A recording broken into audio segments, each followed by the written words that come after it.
大家好啊，歡迎又翻返個頻道。嗱，自從之前咧就開箱過呢個 Kinhand 嘅 X5 Pro 啦，同埋呢個 MP18咧，都收到好多朋友嘅問題嘅。咁啊，最多朋友問咧就想 compare 下呢兩部機啊，因為佢價錢都比較接近，一部就 Android，一部就係 PC 嚟嘅。咁啊，所以啲朋友問下我意見，咁我今日咧就對比下呢兩部機。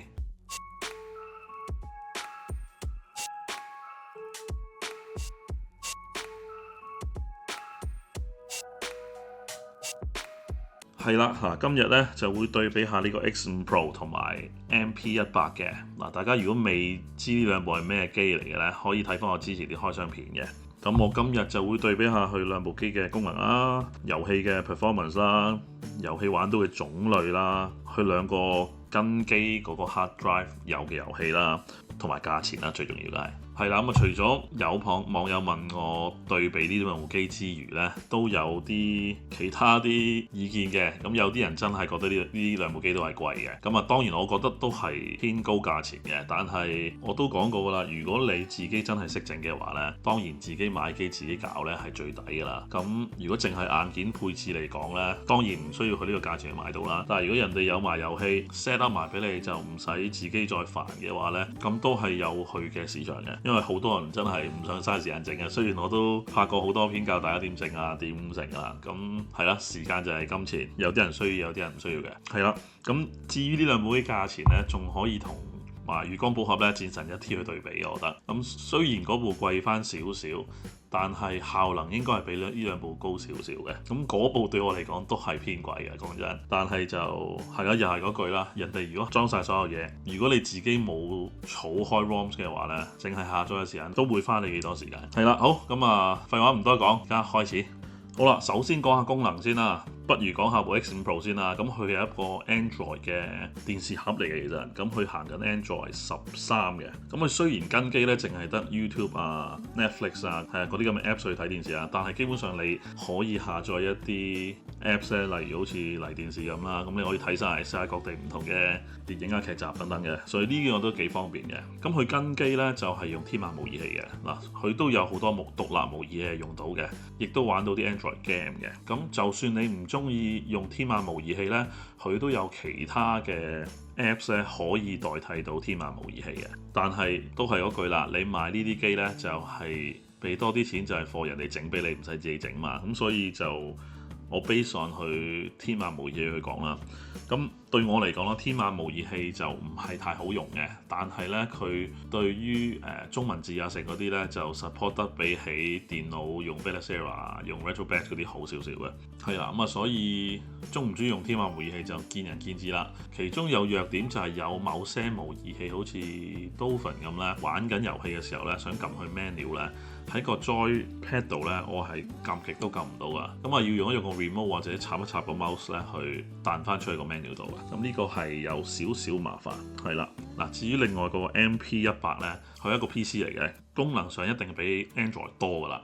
咁但係亦都係比較麻煩少少啦。當然你要用 PC，如果你冇用開嘅話，係啦。但係做一般文書啊、上網睇下片啊，甚至一啲簡單嘅剪接啊等等咧，都一定比 Android 會多啲選擇嘅。係啦，咁佢呢個咧跟機咧就俾咗 RetroBat 嚟嘅，我係幾中意 RetroBat 嘅，唔使離開個 Windows， 好多嘢可以直接 set 啊。咁所以我覺得會比 Battlezera 好，亦都我會比較中意用呢個多過用天馬模擬器嘅。係啦，喺加減 game 遊戲方面都比較容易啲嘅，我覺得呢個亦都可能係我個人嘅喜好啦。如果喺呢方面邊樣好啲呢？功能上呢，一定係 MP18 會比較好嘅。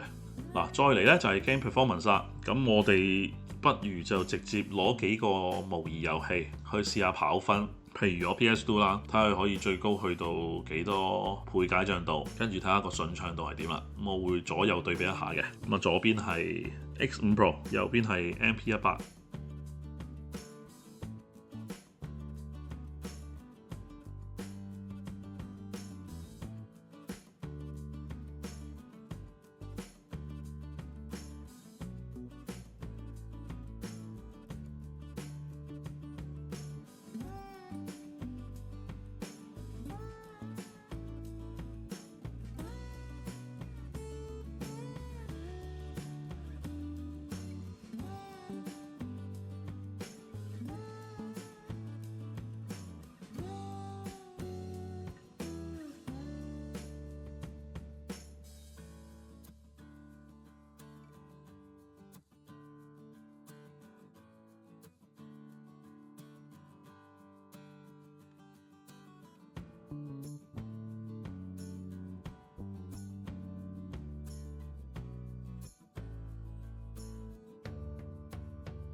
嗱，試咗3隻 PS2 遊戲，除咗 Outrun 之外咧，係 X5 Pro 稍為快少少啦。其餘嗰2隻遊戲咧都係 MP100可以解像度高啲，跑得順啲嘅。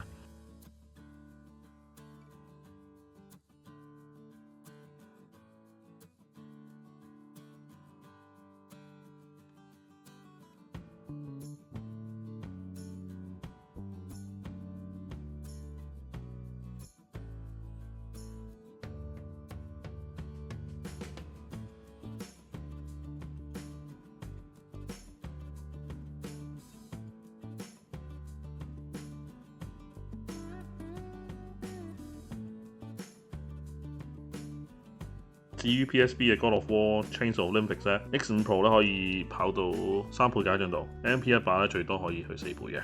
係啦，所以就算效能差唔多咧，MP100都係稍為好少少嘅。好啦，嗱，跟住咧就係 game 嘅種類啦。嗱，呢一點咧都係會購買呢2部機是但一部嘅好重要嘅元素啊。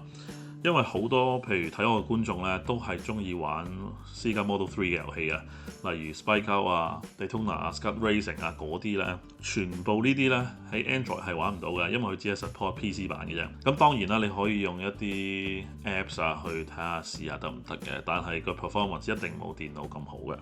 咁所以譬如你真係會玩 Model 3嘅遊戲嘅，或者你會玩少少輕強啲嘅 PC 遊戲嘅，咁一定係揀 MP100噶啦，因為始終會 support 到嘅遊戲呢 Android 係一定比 PC 少嘅，係啦。遊戲嘅種類方面呢，一定係 MP100贏啦。咁好啦，咁嗱講翻去跟機呢個啦，亦都可以賴埋價錢嘅其實。嗱兩部機呢，就價錢上面呢，如果淨係機呢，就唔差太遠嘅，但係點都係部 PC 貴少少嘅，專登啊我呢啲價錢。咁嗱佢喺 X5 Pro 呢，佢就有跟可以320GB嘅 hard drive 啦，或者4個 T 嘅 hard drive 啦。咁啊4個 T 就478個幾紐紙啦，外翻20零蚊港紙啦。咁啊，另外嗰個咧偏輕嘅 MP100咧，佢就跟個500G嘅啫，冇得揀嘅。咁佢就410蚊左右啦。咁啊，大約都係2000頭嘅。咁但係如果你係買300幾嗰個咧，320G嗰個咧就330蚊，就平80蚊到紐紙啊。8中成咧平400蚊到差唔多，300幾400蚊啊港紙。係啦，咁我覺得買得呢啲，如果自己整遊戲嘅話呢，我通常都買佢最大嗰個噶啦。雖然貴啲，但係真係多好多遊戲啊嘛。係啦，咁啊唯一可惜啲呢，就 MP100 佢只係跟個500G嘅。咁喺呢方面我就覺得，如果佢喺 MP100 嗰度呢，佢可以去到差唔多價錢啦，去到2個 T 嘅話呢，我覺得係合理嘅。其實2個 T 都 OK 嘅，4個 T 又好似多少少，因為佢始終會放啲無謂遊戲嘅。尤其是如果喺個 X5 Pro 呢，唔係太多大容量嘅遊戲嘅話呢，就4T 好似多少少。係啦，咁啊種類方面呢，就我會覺得，因為500G 呢，就 MP100 呢就好難擺到太多遊戲。雖然佢部機可以玩得多啲唔同種類嘅遊戲，但係500G 都係少咗少少。淨係講 hard drive 方面呢，我會覺得即係跟機遊戲嚟講呢，咁我會覺得X5 Pro 會多種類啲嘅。嗱，再講喺配置方面啦，咁 X5 Pro 咧，我最唔中意咧，佢就係用一個 external 嘅 hard drive 咧，就即係3.5寸嗰隻咧，就用個 SATA 線喺 external 咁樣插住啦。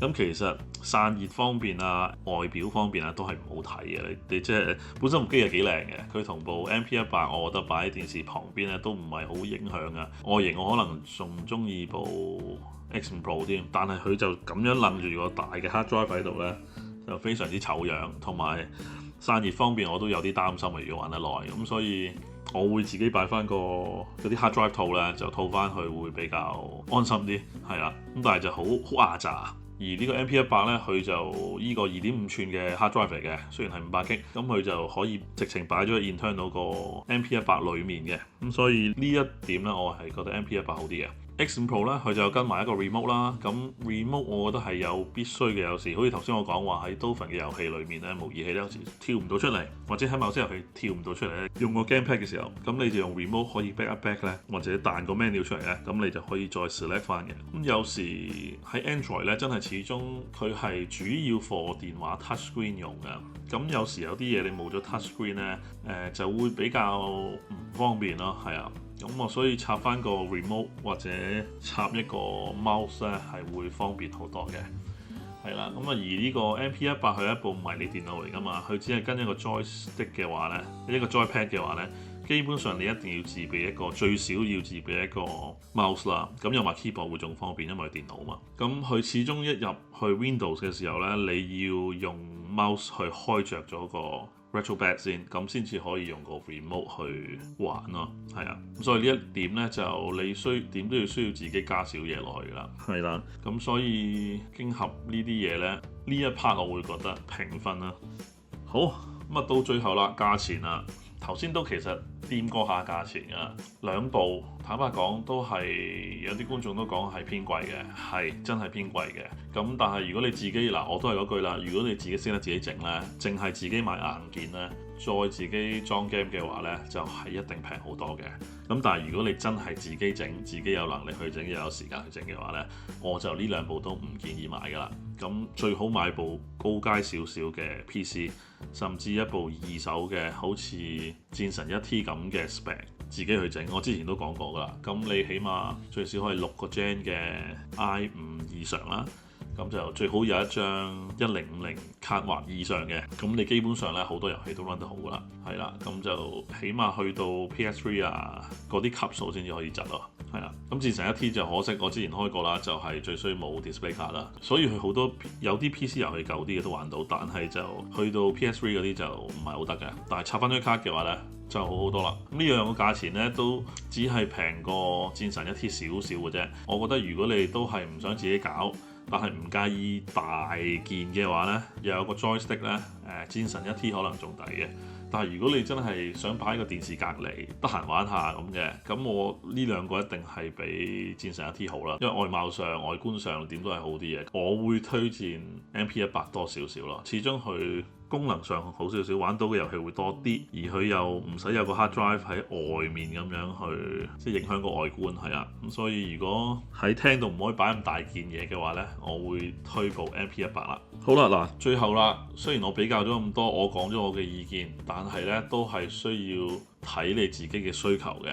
係啦，咁我希望我做咗呢集之後，幫到大家去選擇自己想要嘅嘢啦。係啦，咁啊，如果仲有咩問題，仲有啲咩想我試嘅關於呢兩部機嘅，歡迎留言話俾我聽嘅。係啦，咁啊，今日就講到呢度先啦。咁啊，中意條片請大家俾個 like，未撳訂閱嘅撳埋訂閱，再撳埋個鐘仔。咁我新片咧就要通知大家。如果想請小妹咖啡嘅話咧，歡迎透過支付寶或者 PayPal 或者直接 join 我 Patreon 會員頻道都得嘅。詳細資料下面 description 裏面有啦。好多謝大家收睇啊，下次再見，拜拜。